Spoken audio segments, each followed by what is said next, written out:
So while you're still grabbing coffee, I also want to acknowledge, and she may be back in the room in a moment, Carol Johnson, the superintendent of the Boston Public Schools, is with us. I don't see her at the moment, but we'll introduce her afterwards, after we have a chance to hear about PTEC and the dialogue. And it was really also a very exciting session to have the sweep in the last session from on-the-ground innovation that is on a national scale trying to do things in a new role near peer in the schools, augmenting the schools with a new workforce that reaches out to the community all the way up to the level of policy, a campaign, because you need all those things in order to make a difference.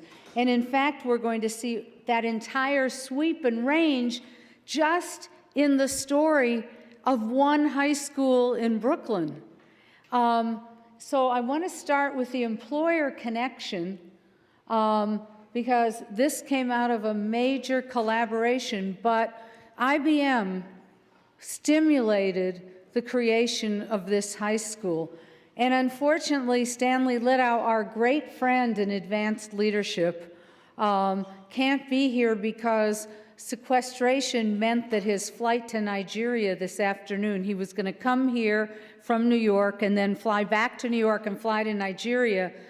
He had to leave much earlier. So we are very privileged to have one of the key people in IBM's global citizenship work for education, who's right here in Boston and also has served as chair of the Massachusetts, the K-12 Education Board, the Massachusetts State Education Board. So Maura Banta has been an activist on education her entire career, has served IBM for, I think it must be 20 years, more. Well, 20 years is a good place to start, you know. I never claim to more than 25 years of anything. I think it's a good thing in life.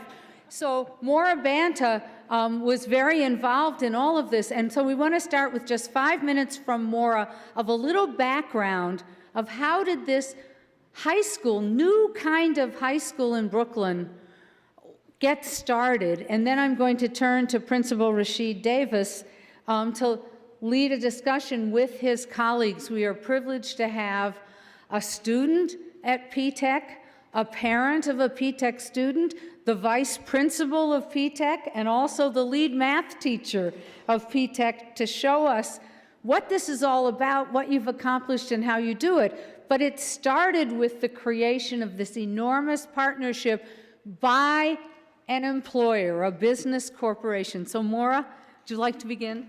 Well, good morning, everyone, and thank you, Rosabeth, for inviting me. I've known Rosabeth many years, but certainly short of 25. I also want to acknowledge one of my newer friends, Garrett Moran. Garrett is very, very important to both the Europe organization and the Pathways Initiative. He's one of your own fellows, so it's a real pleasure to know you, Garrett. Before I start my brief 5 minutes, I need to make one other acknowledgement, and that's both in my capacity as an IBMer as well as my capacity as the State Board Chair for K-12. The work that City Year does is huge. We really need you in the schools. We applaud what you do, and we thank you for that. Mark Edwards and the Opportunity Nation at a national level is huge. So it's such an honor for me to be with you today because I feel as if it's a very small, less than 6 degrees of separation, but I wanted to make sure I acknowledge them. The real deal is to the right of me. I'm here as sort of, I don't know, what's the band that starts before the real deal? It's not even the warm-up, it's sort of like whatever. But I'm here to answer 2 questions that Rosabeth posed to me, and later on, time permitting, I'll come back and we can talk about the policy agenda here. Why isn't the new kind of career and technical education moving faster? What are the inhibitors to that, and what might be some of the enablers? Rosabeth asked me to talk about 2 things. Why is IBM involved here? And then specifically, what is it that the employees and IBMers are doing in the school? The first is, like many of you, I come from a company that has a long history of involvement in public education. And I think as a business community, We can acknowledge the fact that over the last couple of decades, we've made some serious progress in the standards movement. We've really worked hard to make sure that an education in Mississippi looks like an education in New York or Massachusetts. Now, we don't have it all right, and there's parts of the STEM agenda that need tweaking, but for a moment, just think about what we've done right. We heard earlier, both from Sandra and from Mark, about the dropout crisis. So when we say, well, what's wrong? We got the standards right. We have the standards right, but they're not working for everyone. So we have high degree of high school dropouts. We have people going to community college not ready for college, never mind the world of work. They are not ready to matriculate in a credit-bearing course. So they end up taking remedial courses, they end up using up their Pell money, and they drop out discouraged and broke.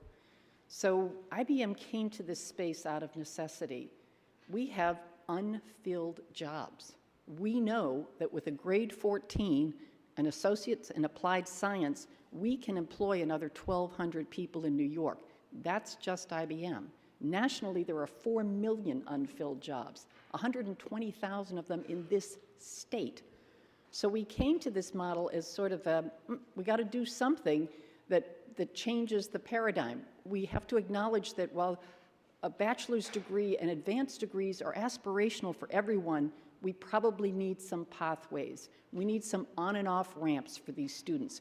We need for them to have earlier success, to earn a sustainable wage, and then to be more specialized in what they want to pursue down the road.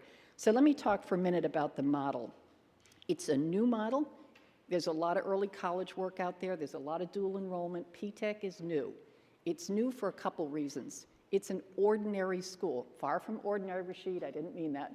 But it's a normal public school. It's not a charter school. It doesn't get all sorts of special treatment. The model demands that the three entities, K-12, higher ed, and business, are in lockstep, both for the operation of the school and for the governance of the school. The model has some very specific characteristics, and it's wedded to them. It's a 9 to 14, not a 9 to 12. So 15-year-olds know that they're coming to this school, they're going to get a high school degree and an AAS in either computer information systems or electromechanical engineering. It's a model that required backward skills mapping of the skills needed in industry and making sure that those skills were taught in the classroom, something called work-based learning. It's a model that requires mentors. There are 250 IBMers mentoring grade 9 and 10 at P-TECH. It's a model that builds in incentives at the end. When these students receive their AAS degree, there's a promise from IBM that they'll be first in line for jobs at IBM. That's not a promise for a job, it's a promise to be first in line for those jobs, assuming there are jobs, and there are now. What else is unique is that this is really a very replicable model because the way, and Rashid will talk about this, it uses resources. The second question Rosabeth asked me to answer, how are IBMers involved? Well, my New York gang was involved as part of the design team. Along with Rashid, the New York Department of Ed, CUNY, and specifically City Tech, those adults came together and say, how can we better serve children? Our HR department was involved. They actually did the skills mapping so that we could then say what needs to be taught over the course of these 6 years. What might a first-year curricula in Introduction to the Workplace look like? I have a member who's at the school 3 days a week. I think they consider her part of the faculty. I know that I consider her IBM. The dual advantage is that she helps in the school, but she also helps IBM and so many other companies, because I send her everywhere, to get smarter about this, to talk about how we might thoughtfully engage. I talked about the mentors, 250 of them. We send IBMers in for National Engineers Week. We send IBM in for project days. The school visits IBM once or twice a year, which is always very exciting. And then, of course, in the 11th grade, we'll be providing internships, that valuable now workplace learning as opposed to work-based learning. So my job is done for the moment. I'm setting up this valuable conversation. Again, time at the end, I'll come back and we can talk about policy. But I'm so pleased to be here, honored to be here with my valued colleagues and friends from P-TECH. Thank you. Thank you for a wonderful introduction. We want to leave time for you because we want to know why Mayor Bloomberg, Mayor Emanuel, Governor Cuomo, other governors, and President Obama are so excited that we think of social innovations as taking a long time to scale, but all of a sudden, this high school is only 2 years in operation, less than 2 years, and yet there's excitement about taking this everywhere.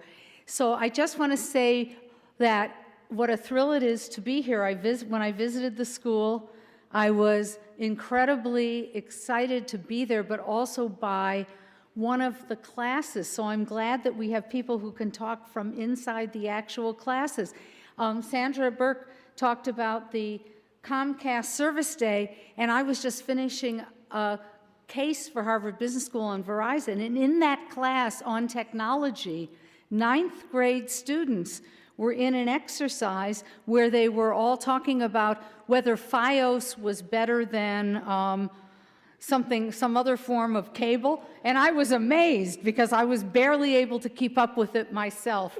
So Rashid Davis, please introduce the people you brought with you. Start talking to us about your experiences with P-TECH, getting it started and now how it runs and what its impact is. Good morning, and we are definitely very, very humbled by this opportunity to share a little snapshot of P-TECH and who we are and what we do. I just want to elaborate a little more for the context before introducing the people who are on the panel. So there are probably 5 or 6 adjectives that I really need to make sure I use. We are a new CTE, Smart Scholars, STEM, early college, turnaround, 9 through 14 model with an industry partner. I say that because when we talk about collaborations, there are so many cooks in this kitchen that it is absolutely incredible, and that is why I do believe that the attention is being drawn, because it's right at center stage with what we're talking about, competitiveness, making sure that students are prepared for STEM, underrepresented populations, making sure that math and science looks completely different. To help with the story, I thought it was I'm so grateful that we had the opportunity to expand and who adds to it. I'll do a brief introduction and then go a little more in detail, and then actually have them talk a little about who they are and what they do. But to my immediate left is actually the face of P-TECH, and that's Radcliffe Sadler. Radcliffe Sadler is a legacy student who's currently in the 2nd year, and I'll give a little more about him. Then we have also Ms. Jamila Seifela, who's also the workplace learning coordinator as well as mathematics teacher. We have Ms. Claudette Sadler, who's not only Radcliffe's mother, but also Theodore Sadler's mother. So she's a parent of 2 P-TECH students. And then we have Ms. Jung Kim, who is now currently the assistant principal, but who last year was the English teacher at P-TECH. And so her responsibilities are English and technology, whereas Ms. Seifler is mathematics and workplace learning. So I do want to just make sure I give you just like a 10-minute conversation on the 3 S's: scheduling, staffing, and skills. So the whole idea of an open admissions population simultaneously earning a high school diploma and an associate's degree, it's not about taking 4 years and then stacking 2 years on top of that. For year 1, 104 students came from 95 different middle schools. 104 students came from 95 different middle schools. So the idea of horizontal and vertical conversations, that just did not take place. When we think about new school designs, generally what happens, you have a team of teachers or a team of eager people who want to create a school with a leader emerging from that particular team. That was not the case in terms of for P-TECH. I worked with the steering committee from January until June, and then teachers were hired the summer before the students arrived in September. So we had a very, very small window of planning with teachers I was fortunate enough to be able to hire every single teacher and every single adult in year 1 as well as year 2. When we think about parent choice and when we think about student choice, we know that it's very, very important to make sure that parents and students have the opportunity to go to a school that they would like. I need to make sure that you understand our year 1, 104 students, we are their 13th choice. Their 13th choice. Why? Because those students did not get into any of their 12 choices of high school in their application process. So as a new school, we had the opportunity to try to make sure that we could now take number 13 and make it feel like number 1. So very, very important to understand that we appreciate all of the attention, and the attention I have said since day 1 will help keep us honest. The attention will help make us make sure that that 13 choice really feels like number 1.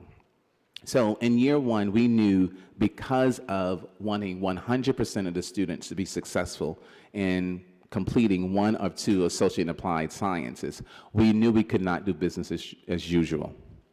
There is a longer school day as well as a longer school year. But we're working backwards with the expectation that every child will be at calculus by year 4.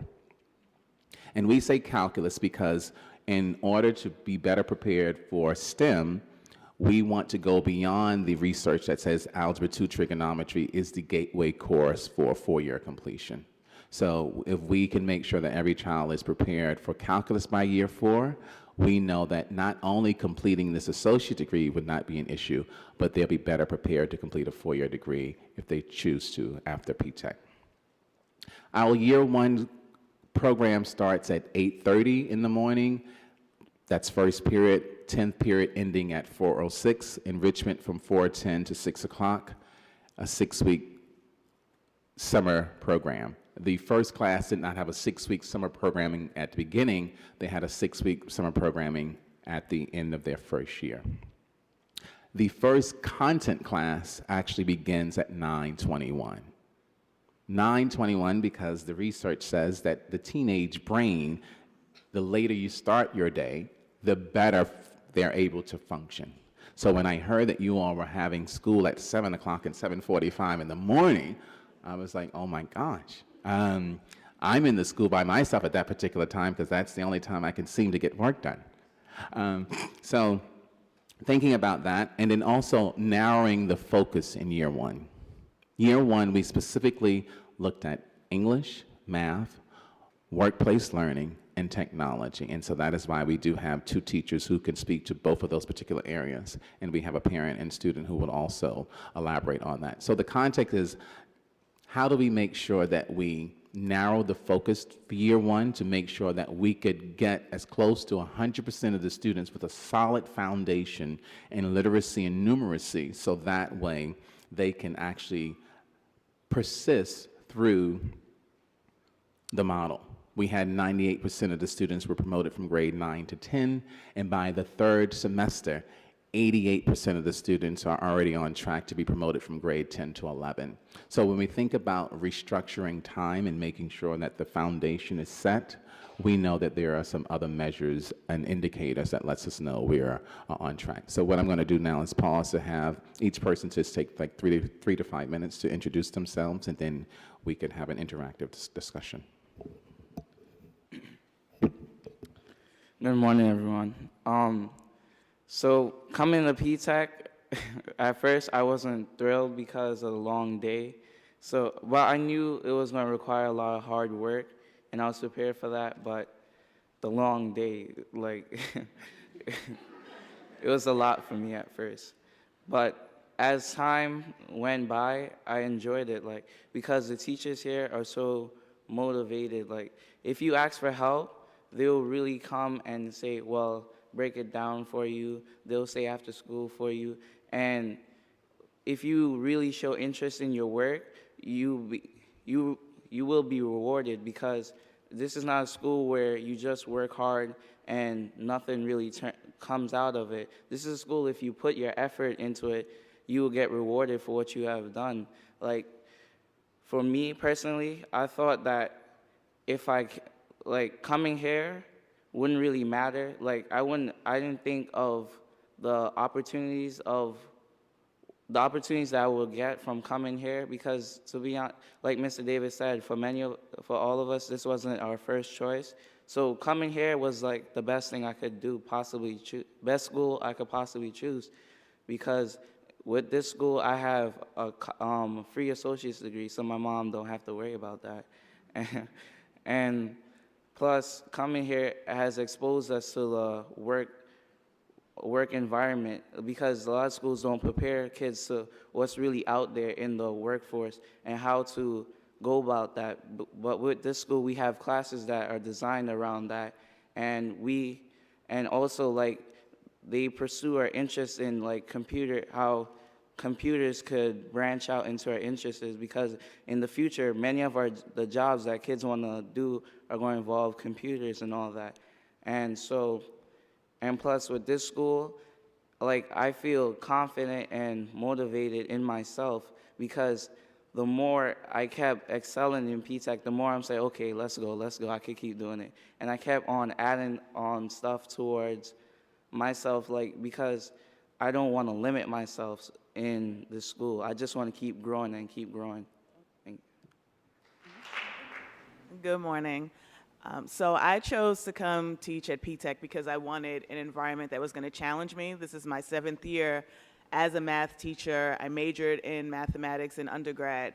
So I had a lot of experience in just teaching all the math courses that are offered in New York State. And for the most part, because of that, I taught 11th and 12th grade students, and I had one class previously in 10th grade. When I came to P-Tech, it was a new experience in that I was going to be teaching 9th graders. It was a new school. That's the only grade that they had.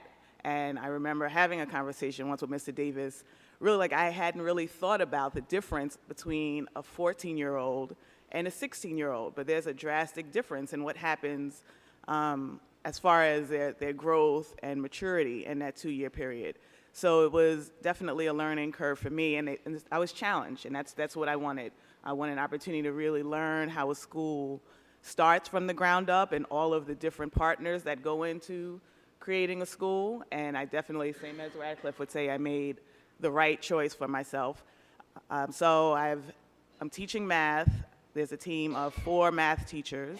We work very closely together after school, weekends, mornings, to really spend a lot of time looking at what our students need, specifically each student, right, which is something that's new for me. I don't think I've really had that experience before. And so the school day provides a lot of time for collaboration. That's a word that kept coming up so far today. So the teachers meet every day for at least 45 minutes, sometimes more, so that we really get to look at specifically what each student needs, what they're missing, how do we move them.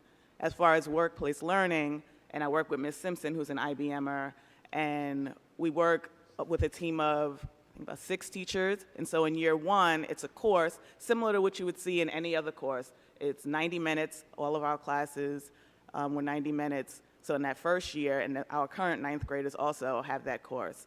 And they learn a lot of those soft skills that you need in the workplace that, as Radcliffe said, students often don't get. And in year 2, it's project-based. So every 2 weeks for 3 hours, students work on a project that gives them an idea of what it really looks like to be part of an engineering team. And I followed the path of a P-Tech student, I would say, way before there was a P-Tech. So I went to a STEM-based high school. I went to community college and got an associate's degree. I started as an engineering major, then computer science, then math, and then completed a 4-year degree and became a software engineer. So to see that there's really, and I didn't have any support. I really was doing something. There was no one around me had done it. My family didn't really understand what I was doing, although they supported me the best that I could. And so now to see that there are this national focus and corporations and colleges that are really working together with public schools to make sure that those students have support is really, I think that's the big difference. So excited to be part of this team. Hi, my name is Claudette Sadler. I'm Ratcliffe and Theodore Sadler mom. And talking from a parent point of view, as Ratcliffe said, P-Tech was not our first choice. Out of total frustration with the system, choosing your kids based on, machine picking your kids for this class, for this school and for that school. Total frustration, I went to the board ahead and said, listen, my son is an honors student. He's supposed to get in the school of his choice. They didn't have the answer for me. They said, go to a second round. Thank God I went to a second round and this opportunity presented to me at the second round. And I just buy into the opportunity based upon what Mr. Davis said. It sounds good. It sounds like something that I've never faced before. And I know from my personal experience coming out of college, not really prepared for the world, the job market. You just get some skills that are not fitting to the right career that you want, and then you leave with this disparity gap of trying to probably go back again and get another skill, and hopefully this skill will fit. And that total frustration with my child never getting to the school just compounded. But I am very honored, to be a part of the P-Tech family because, they are putting the workplace and education together, harmonizing what children are supposed to expect in the workplace. It's coming together beautifully with IBM and with the school, giving the children them an opportunity not to have this disparity gap where they just graduated and for a month or year you can't find job and you become so frustrated with the skills that you have and you're indebted to student loans and the other bills them that are in your life. So I'm just very happy as a parent piece, and we support, because if the parents are not retrained about school, especially this type of school where you are required longer hours, more support in the home, if we are not being retrained about what we know formally about school, we won't be able to help our student be successful to complete it. Because frankly, I was like kicking against the prick when I was like, oh, no, my son cannot be at school for this long hours. How my baby's gonna eat? those little motherly instincts are kicked in, and Mr. Davis reassures us as parents, so listen, we are focusing on the bigger goal. We are focusing, we're gonna feed your kids, they're gonna be all right, but we are focusing on the bigger goal. So for the parent piece, we are very blessed to have this IBM P-Tech coming together with City College and just combining to help us have successful leaders. Thank you.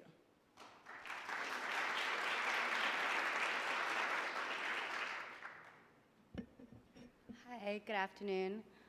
So I've been in the Department of Education for 9 years. This is my 9th year. I started out as a teaching fellow, comparable to AmeriCorps, I guess, but an opportunity presented itself to work in the Department of Education as a teacher for underrepresented and high-need schools.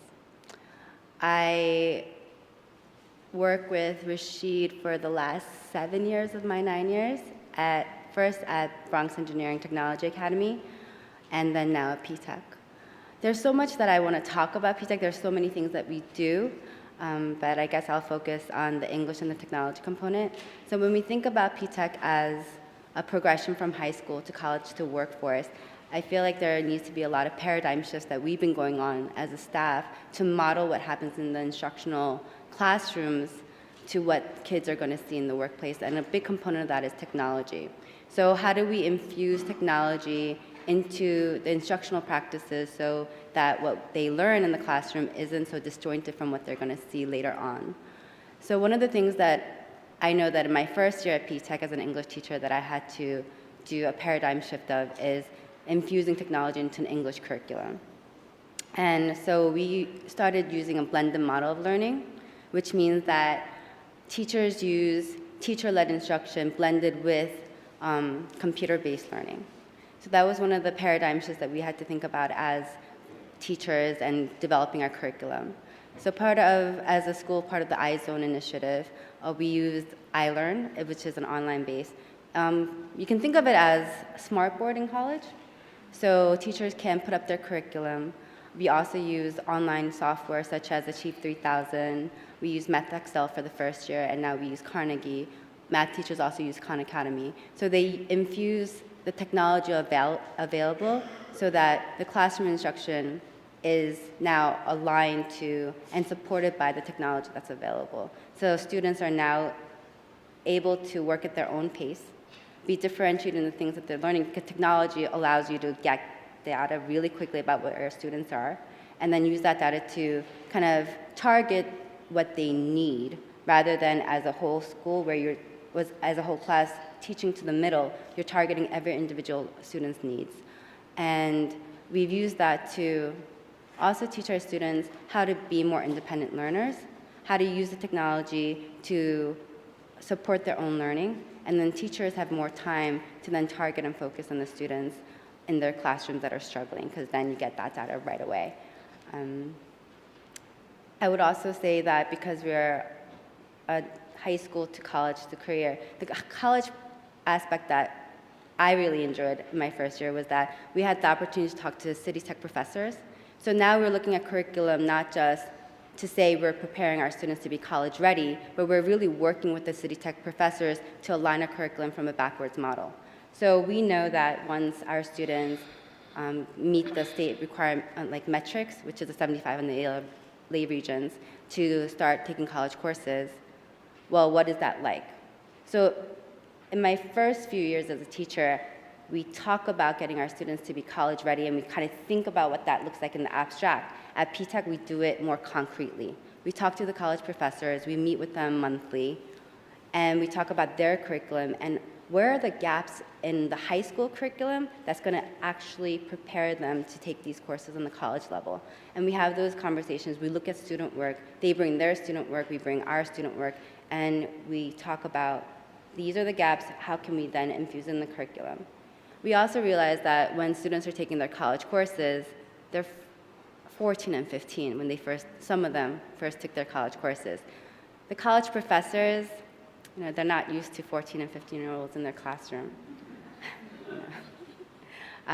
So we also talk about how to think about instruction and how to think about educating students, right? So college professors, think about back to when you were college students. I think about back to my experience, and it was about sitting in a lecture hall, sometimes, 200 kids, and the professor's right there, and he's lecturing for about an hour, maybe 2.5 hours, and you're expected to just take notes and learn what the professor is saying because he's brilliant, and obviously because he's so brilliant, we're all going to sit there and learn from him. So having those conversations about how do we rethink how we're going to teach these kids so that they are actually learning and that they're actually taking away from what you want them to learn. And that's a conversation that is ongoing. There is no, perfect solution for it, but it is a conversation that's happening so that our students can be prepared when they go into those college courses, and we can also prepare the professors for what they kind of need to readjust. So it's a partnership, right? It's not just we're getting these kids ready for you. It's more like how can you also work with us so that you can better prepare them when they get to you. There's so much other things that I could talk about P-TECH, but those are the two things that I know I take away from as an instructor that I learned in my first year, as this is also a paradigm shift in a learning experience for me as an educator, and it's not only about P-TECH as a model, but the people who work there who also need to reimagine education as being part of this model. So, Mr. Davis, so first of all, thank you to all of you, and we're going to give you an opportunity to come in and open it up, but I want to ask you a question because we were hearing about the 3 early warning indicators: attendance, behavior, and course performance. So can you tell us where P-TECH is on those? And a second question, P-TECH is part of a large building in Brooklyn, so you don't have your own school building. No. And so it would be nice to know what the interaction is between P-TECH students who are in something so unique and innovative and the rest of the building where it's ordinary kids in an ordinary high school in a very, very tough neighborhood. Sure. So we are, of our 227 students, I need to make sure we understand that we are 76% male, 24% female. 70% black males. Our year-to-date attendance is 94%. In terms of behavior, we have 70% young black males. So the idea is, how do we make sure we're not trying to criminalize adolescents? So we do not use any type of dean structures. We do believe in trying to make sure that we give students skills to help change their behavior. So we deal with peer mediation as well as conflict resolution skills. Every single child, in addition to having an IBM mentor, also they're adopted by a staff member. So that way, every single student is attached to an adult. In reference to, so you have the attendance, you have the behavior, and in reference to English and math, so every single student in grade 9 takes the New York State English Regents as well as the New York State Integrated Algebra Regents. In grade 9, 89% of the students pass the math Regents, as well as 78% of the students pass the English Regents. We are currently year 2 of the 101 students from year 1, 62 of them are currently in college classes. Radcliffe, at the end of his second year of high school, will have completed 17 college credits. The college professors actually are on site, interwoven into our school day. So the idea of making sure that those 3 indicators are currently met, we use scheduling different in year 1 to make sure that English and math are actually addressed through blended learning online tools, making sure that every child knows where they are, making sure that I have the system to be able to look and monitor the performance, making sure that we tell parents the expectations and what they need to do. We are a co-location. That means that there are 3 schools within the campus of where we live. Because we are a turnaround, we are replacing Paul Robeson High School, that is a persistently low achieving school that will be closing and will close for the final year next year. Before stepping foot into the building, I met on a monthly basis with the Paul Robeson principal as well as the other principal who would also collate the campus with us. We decided to have the same bell schedule to make sure we worked out common spaces that include the library as well as the cafeteria, so that way there was no us versus them mentality. All of the students on the campus participate in the same PSAL activities, so that way there is really an intermix. And so even though PTech has a longer school day and definitely more partnerships, I get the opportunity to interact with every other school to make sure that we don't set up this type of us versus them or the haves versus the have-nots. But we do want to also make sure that we have the students who are in the PTech experience still have a traditional high school experience.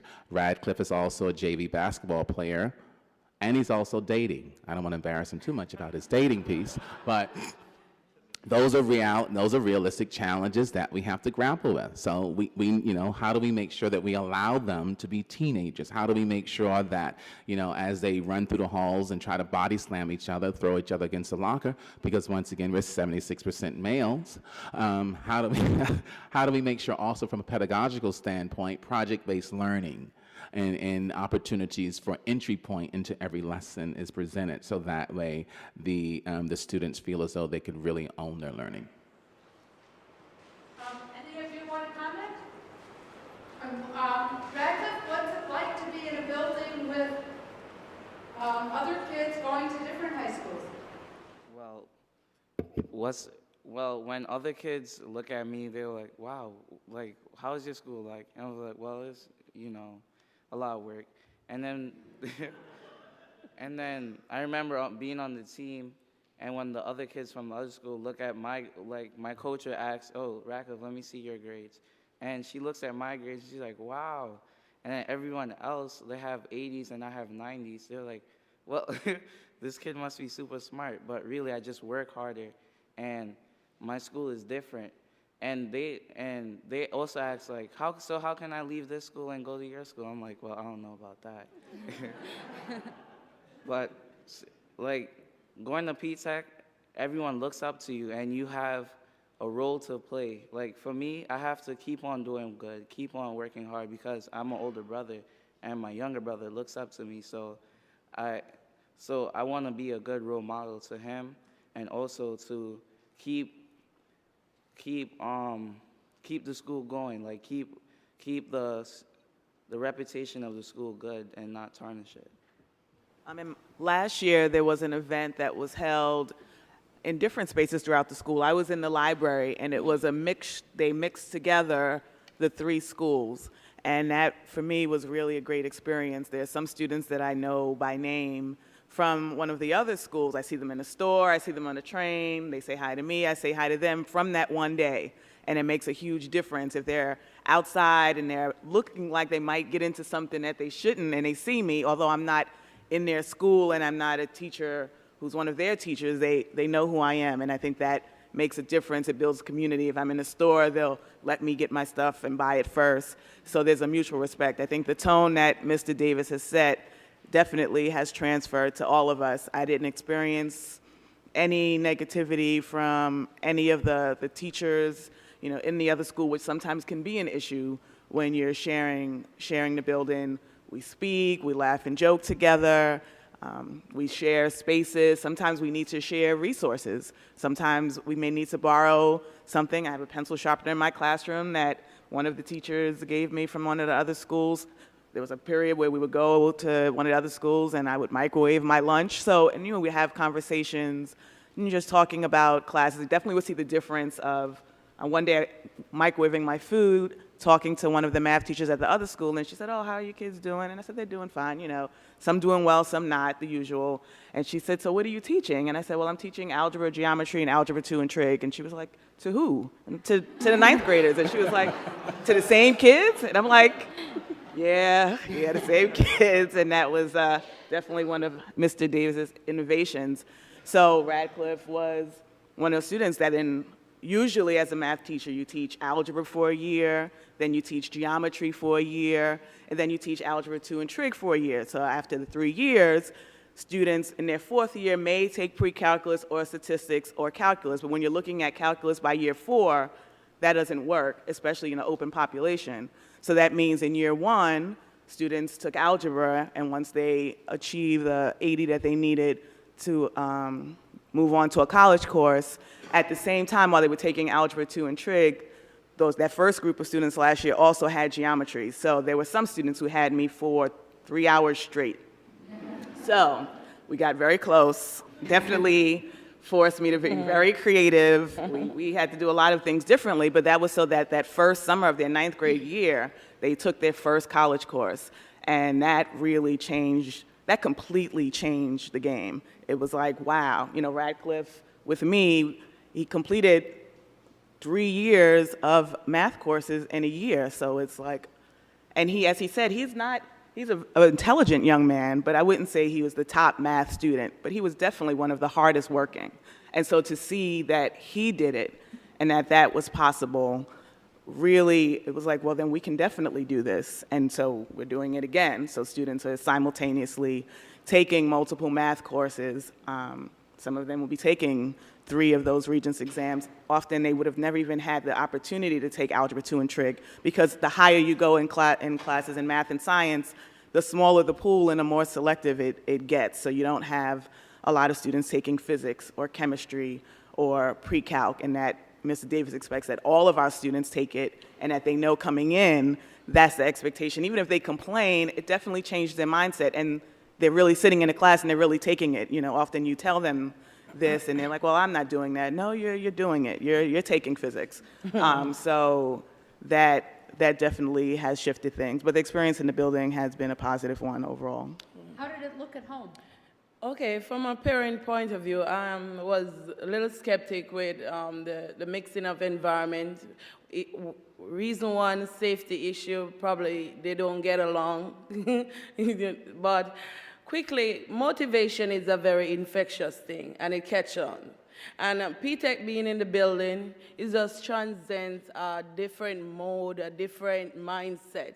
And even talking to the other parents in the other schools, while I'm coming to PTA meeting, they were very upbeat about the different environment. It's like you drop a little yeast and it just leaven the whole batch. So that's P-Tech right now in that environment. And the safety issue is not an issue for us. So we heard before, I'm about to open it up to everybody, but to follow up on one thing, we heard a little bit about some skepticism in the beginning, some parent skepticism, maybe student skepticism. So if I can take you back, long back into the history, a year and 11 months ago, so what were you concerned about? And Mr. Davis and also Ms. Kim and Ms. Saifullah, what were you concerned about, but also were you convinced this was absolutely going to work? I was absolutely convinced it was going to work. Before coming to P-Tech, I was running Bronx Engineering Technology Academy that was 85% males.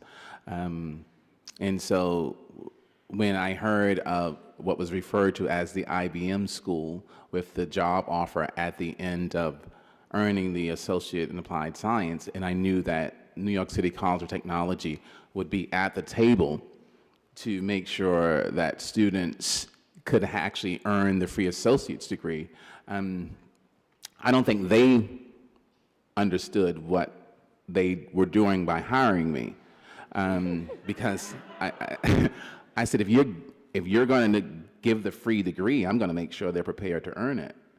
So it was no doubt in my mind that if the barrier was removed, financial cost was taken off the table, and the only thing I had to do was to make sure I hired the right team of people and organized the day in a way that the students could have access. It was a no-brainer for me that I thought, absolutely, it's possible. But the fear was, we were placed in a community of a school that was being closed, that was right across the street, that is right across the street from a housing projects in a high crime area. So many parents, even in that community, are not interested in their children remaining in that community. And so that was a big stumbling block, once again, for the parents to not get into any of their 12 choices and to now be told you have this great opportunity, but you have to go right across from the housing projects in this high crime ridden area as your 13th choice. So we know that we had a lot in terms of to change their minds, but then also this is an associate in applied science with an open admissions population. That means both degrees require pre-calculus and physics at the college level. So it's not, you don't have the option to say, well, I'm only going to educate 30 students to get this opportunity. Every single student has to be prepared to get to calculus so that way they can successfully get through pre-calculus and physics. And so the skepticism became, how would you do that?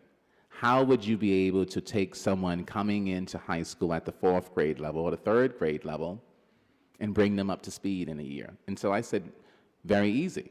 You rethink how you use school time. And so that's why we had a 10-period day. We did not offer social studies and science year 1 because we needed to make sure the building blocks of literacy and numeracy were strengthened. So when I showed some people a schedule of a 10-period day without social studies or science, they wanted to throw me out of the window. But I said, you can't do the same thing, expect different results. Look at every school across New York City now. We know that they're struggling coming out of middle school, but we're still trying to give them every single content in 9th grade, as opposed to strengthening them first, meeting them where they are, and then accelerating when we could. So after showing some people how we would use Achieve 3000 online tools to be able to meet in personalized learning, the skepticism didn't go away, but our students took the PSAT in October. And when our students' math results outperformed the state's critical mean for math, and then we were 3 points away from the national average in reading, there was a shift with the skepticism. Results help with believers. Yes. Yes. Oh, I was going to say, working with Rashid prior to coming to PTech, I didn't have much skepticism. I think it's more like I knew that he was a good leader and he was an amazing visionary and that he was going to do whatever it took to make it happen. So working for him, it's like, okay, you get an email. We're going to do this way. 10 minutes later, you get another email. I changed my mind. We're going to do it this way. And it's always, he looks at data again, next day. Okay, we're going to do it this way. So he's always thinking about the next step. And I feel like having worked with him for 7 years, he's always 10 steps ahead. I don't know how he does it, but he's always 10 steps ahead. And working with him, you just have to take a deep breath and believe it. I mean, at Beta, one of the things, we had a lot of schools visit us because we were doing very well. And one of the things was when students, he's a firm believer in testing often and testing early. So our students for the ELA Regents is typically an 11th grade exam, and our students take it in after their first semester of 9th grade. And that was a policy also at Beta. So I didn't, so the thing is, a lot of teachers or administrators would come in and they would ask one question: how do you get your kids to come in and take this test again? Because a lot of them have already gotten the 65. What incentive is it that they've already met the state requirement to graduate? They're coming over and over again to get that college metric. And it's the same kind of story at PTech because they have to get that 75 to go on to college courses, but some of them have already gotten the 65, so how do you do that? And it's about building the culture and kind of saying this is the expectation, and our students don't know any better. They don't know anything else but what we tell them. So it's like if you tell them, okay, you need the 75, you need to come and test again, they come.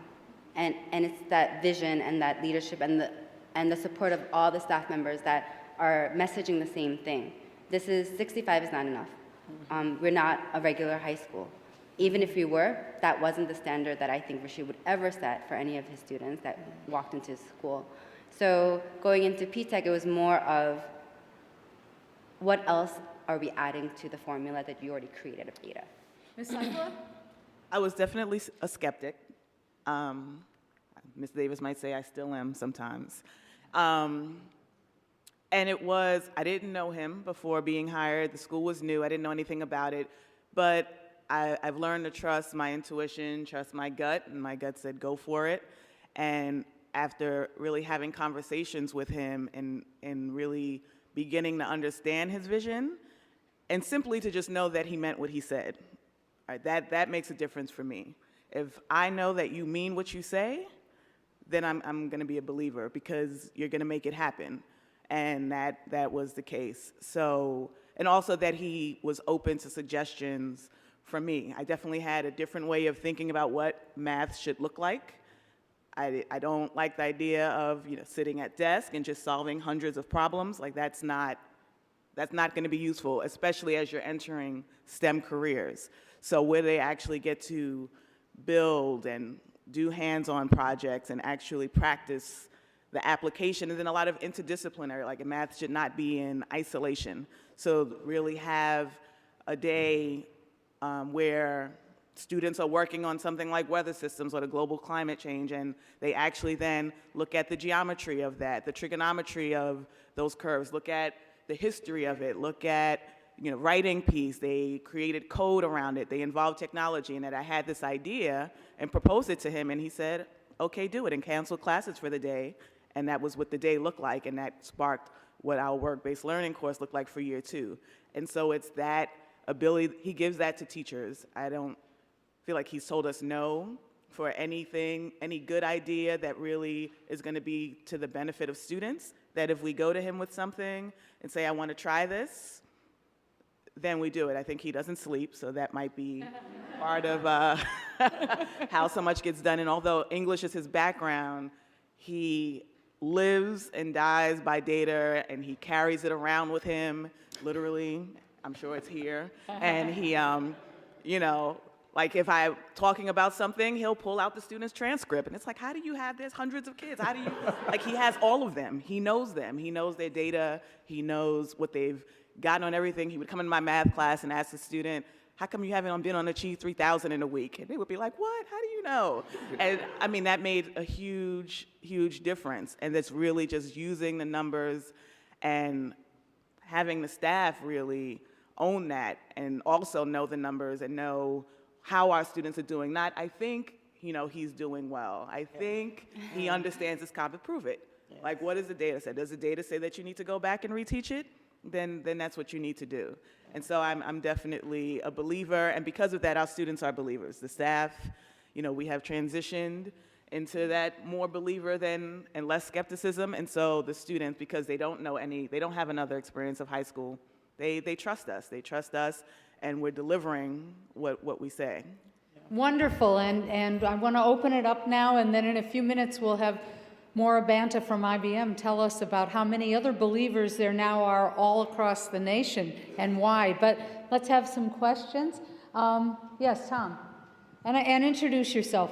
Yes, good morning, everybody. I want to welcome you here. My name is Tom Pappas. I'm an Advanced Leadership Fellow this year.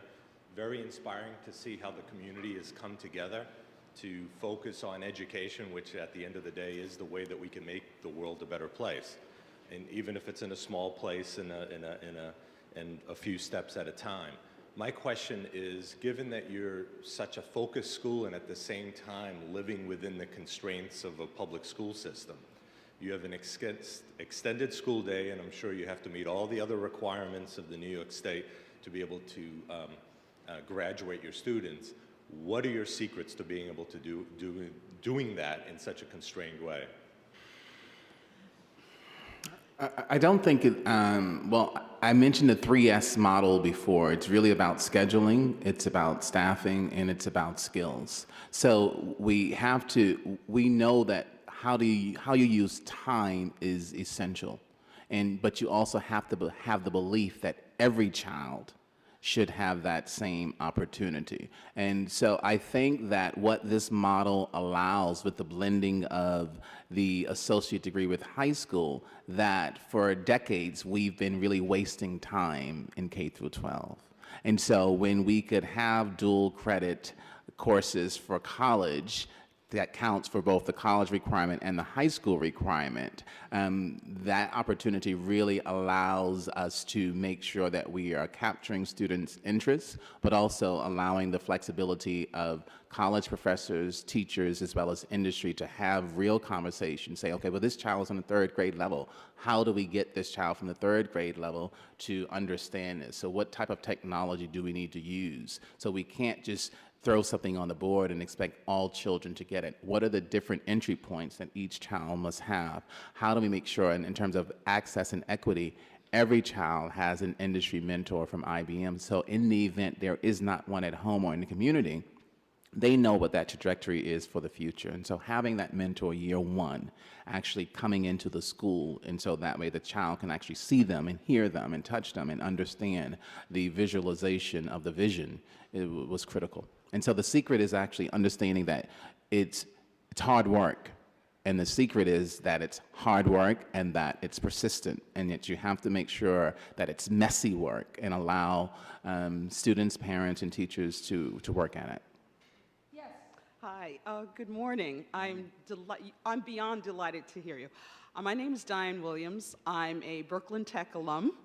First year they let girls in, 5,800 boys, 200 girls. I came to MIT, wanted to be a mechanical engineer, fell in love with computers, got a degree in computer science and business from Sloan School. I worked for a while, and I went to the Graduate School of Education here, Technology, Innovation, and Education. I've been a serial entrepreneur. I had a corporate career for a while. Nothing against IBM, but when you're in a field where you have a marketable skill, I end up working on my own, and there's no quantification for owning one's own life. I am thrilled to see this.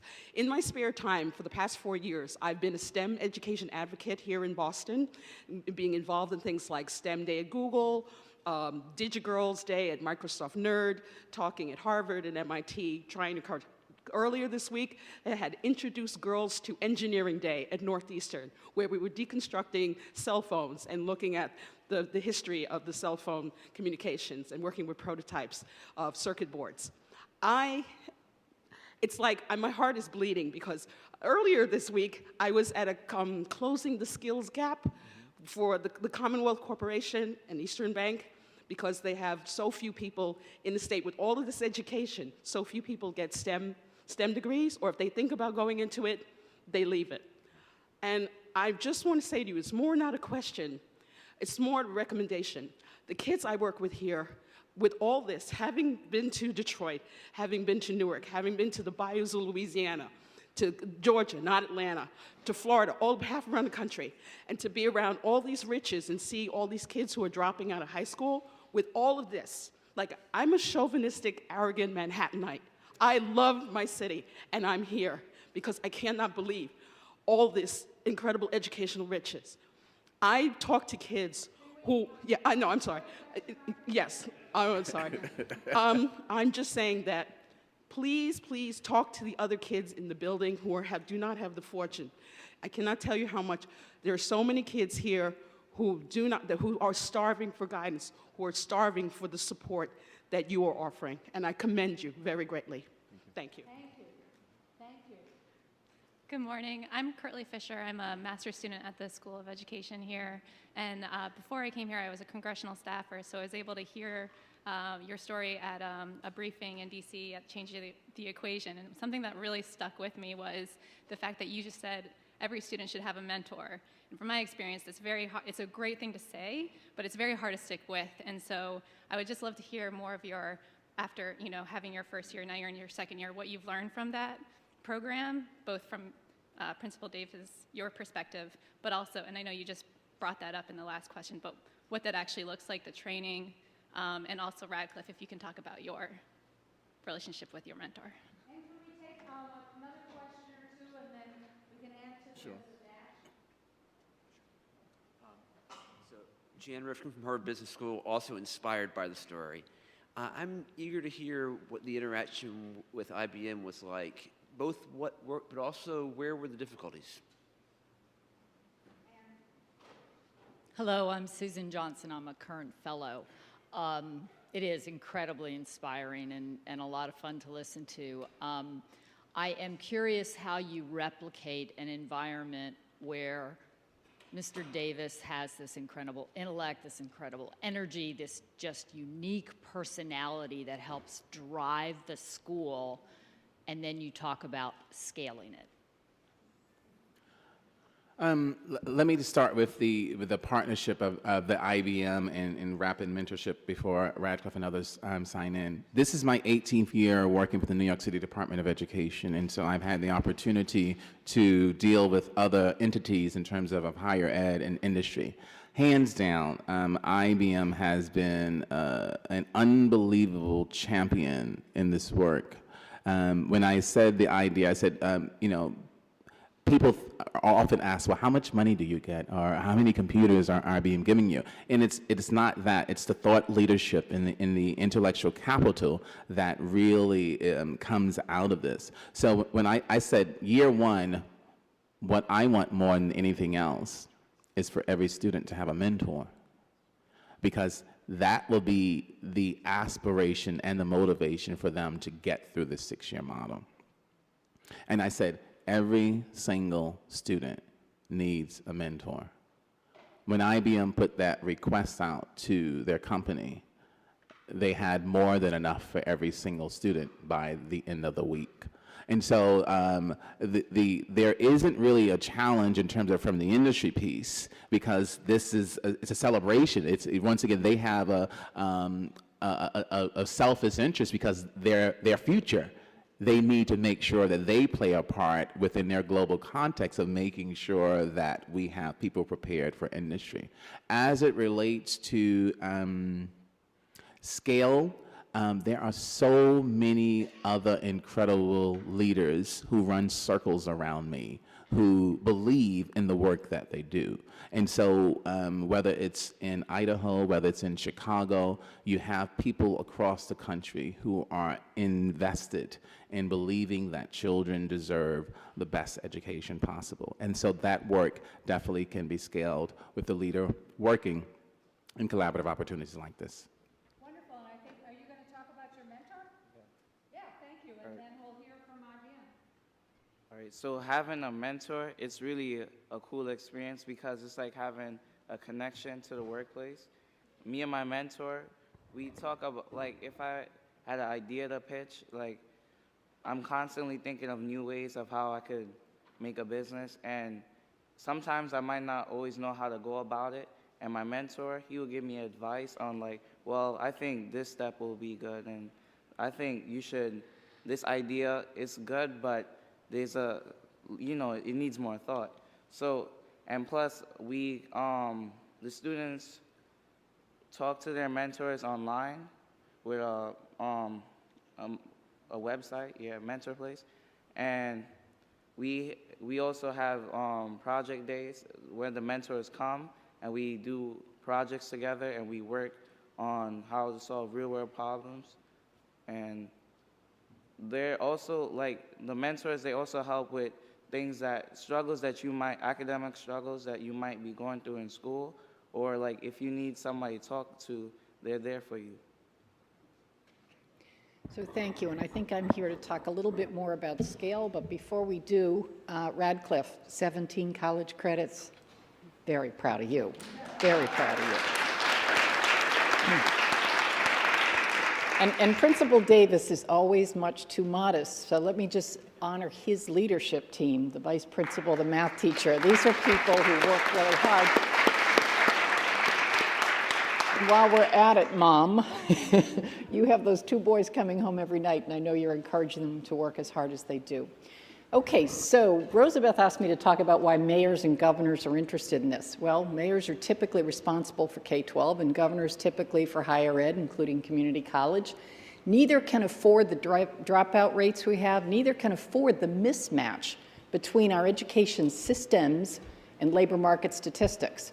So when Mayor Bloomberg asked IBM to do this, he had plenty of early college high schools, but he wanted something that was a bit of a paradigm shift. And the parties came together, CUNY, City Tech, the DOE, Principal Davis, and IBM to create that new model.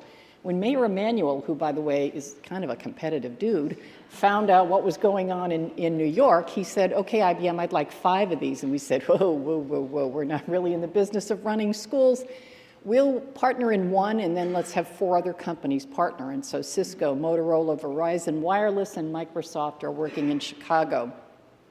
Fast forward a little bit, you know, the president happens to drop P-TECH in his State of the Union because he's paying attention to Principal Davis and his leadership team. And then Governor Cuomo says, yeah, we're going to have 10 more of these in each of the economic development regions. So I just came back last night from a meeting with Commissioner King in New York and with the governor's office about how does IBM help other companies. And I emphasize other companies because we really, it's going to take a lot of adults outside of the education landscape to get this done if it's going to be sustainable. So our meeting was how do we come up with a process that encourages other New York-based companies to partner in these 10 districts. And we have 41 prospects. I say prospects because, you know, I'm not sure 41 are going to sign up for it, but we're working that together with the mayor and the governor's office. So let me just spend a second on the national scalability issue. So we know that it's going to take more than a lot of good-minded, good-willed, hardworking people. We know that systems need incentives.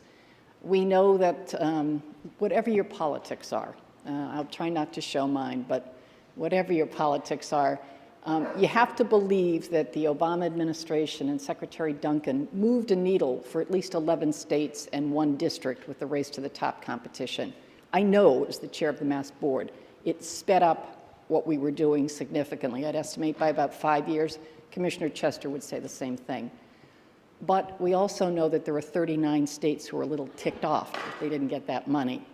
So the national landscape is a little bit about Democrats saying, oh, no more of that innovative stuff. Let's do it by formula. Let's not hurt parts of the country that didn't do well.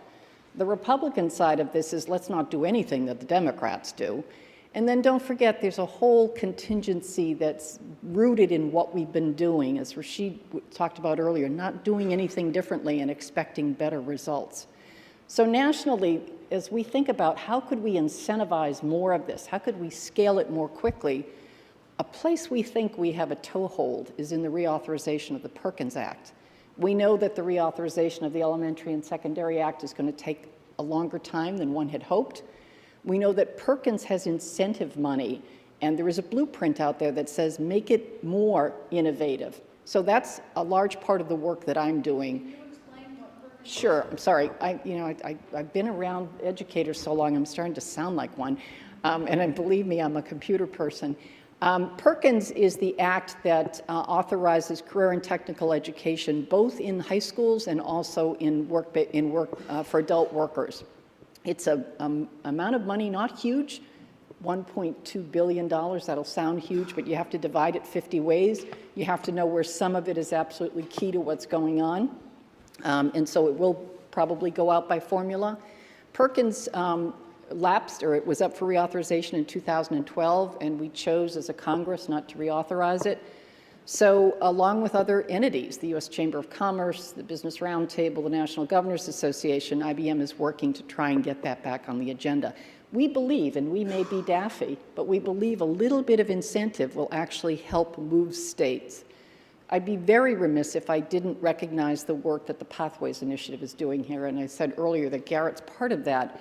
But that's a movement in 10 states, 8 at this point in time, where we're really looking at how do these three sectors come together? How do you create 6-year models with the intersection of K-12, higher ed, and industry? How do we know the labor market statistics in each of those 8 states, and whether it's healthcare or advanced manufacturing or IT or hospitality, how do we get it done as a group of adults who cannot allow 4 million unfilled jobs to continue and cannot allow the opportunity crisis that we've created for so many students. So I'm going to talk there because I'm starting to sound a little preachy, and I want to make sure that if there are questions or comments from my valued colleagues, that we have time for that. How's it working in Chicago, and how many are there? And IBM is a partner of one, and then there's some other companies. How's it working? Was it this fall? It started in Chicago? It started this fall. The Chicago school's a little bit bigger, so we have 250 freshmen at the IBM school, which is called the Sarah E. Good School. Then, as I said earlier, Microsoft, Cisco, Motorola, and Verizon Wireless are the other 4 companies.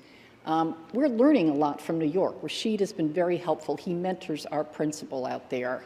We've used a lot of the collateral that we developed in New York, something called the playbook, term we heard earlier. We're going to be using the same mentoring software, which is we've made an investment in improving to now the I Could Be system as opposed to MentorPlace. To be honest, Chicago's not as easy as New York. New York has 20 years of entrenched early college high school. There was a lot already going on with CUNY and City Tech and the DOE. In Chicago, there are a lot of other labor issues. There are some issues where it hasn't been as easy. Is the school going well? Yes. Is attendance great? Are early academic indicators high? Yes. But is it easy to move 5 of these at the same time? Does it look like New York? No. So, but anything that's worth doing is probably not easy. And so we're at it, as are the 4 other companies, and we're in it to make it work, so we will. Fantastic, thank you. And I know why it's hard in Chicago. I mean, Chicago had the lowest rate of completion of community college, of 2-year college in 6 years. It's something like 7% graduation rate in community college. So if those are the partners, that makes it hard. So you said, if anybody else had a comment, let me just ask for a parting word of wisdom from each of you, and let's start with Ms. Kim. I'm sorry, just as you're taking a drink of water. Because, thank you, and because we have the superintendent here, so thank you. So I think if I were to give a word of wisdom, you have to really believe that this is going to work and not be discouraged by obstacles that come in your way and focus on the goal. Thank you. Ms. Sadler? Yes. My encouragement is an opportunity is not an opportunity if it's not available for those that are in need of the opportunity. So we can even talk at the table, but until we get in the grassroots and start sharing those opportunities, and I'm so thankful that PTech and with IBM giving the opportunity where it meant most.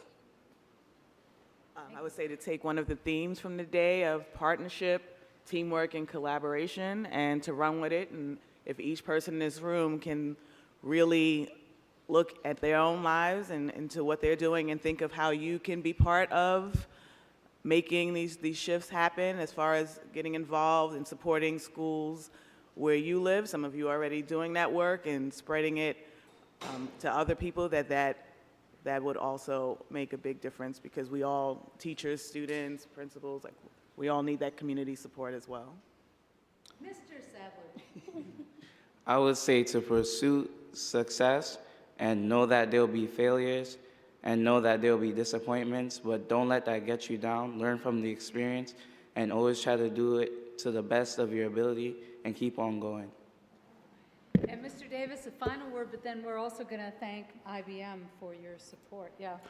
This is a great opportunity specifically for Radcliffe Sadler. If you Googled Radcliffe Sadler's name, you'd find a number of New York Times articles that came up. Radcliffe was the first student of PTech, and New York Times actually profiled him. And so this particular opportunity of him not getting into any of his 12 choices allows him to dream with his eyes open. And so what I want you to leave with is that PTech allows us to rethink public education in a way to dream with our eyes open. Thank you.